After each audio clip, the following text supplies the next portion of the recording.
This is how you remove the slide from the FN57. Take the magazine out, get that round out of the chamber,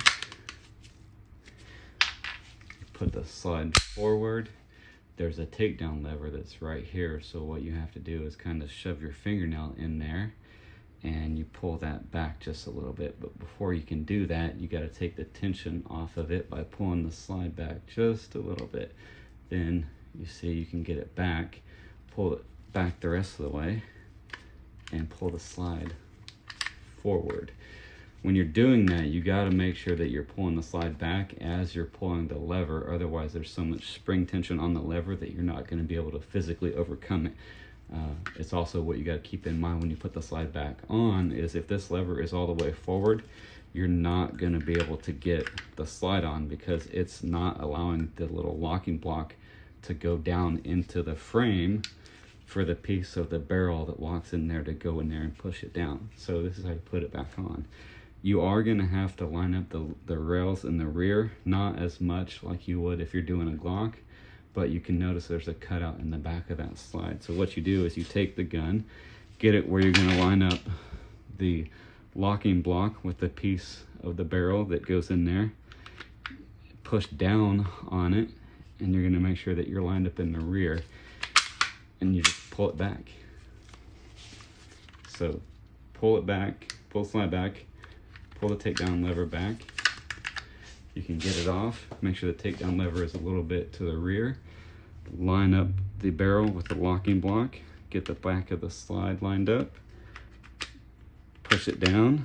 You can see that I don't have it back enough. Okay, push it down and then bring the slide back in. She's good to go.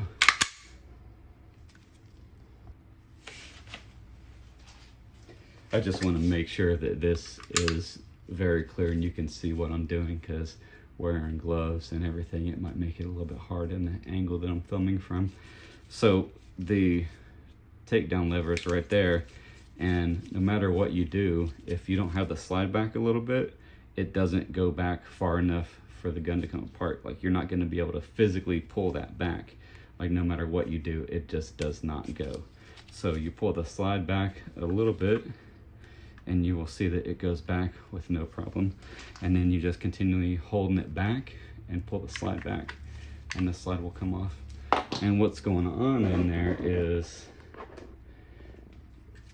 watch this locking block when I push the slide or the takedown lever forward. See, it moves in there, and then what's going on is it will not go down at all. I mean, it will, like, microscopically, but not enough. So there, if you move the takedown lever, and then look at how far it goes down. So that's what happens, is the barrel is going into that little area and pushing it down. So if it's all the way forward, when you put the barrel in there, when the barrel's on the slide, it's not gonna physically move it. You cannot get it in there. So you gotta just have that back just a little bit, and it allows it to go down to get the slide back on.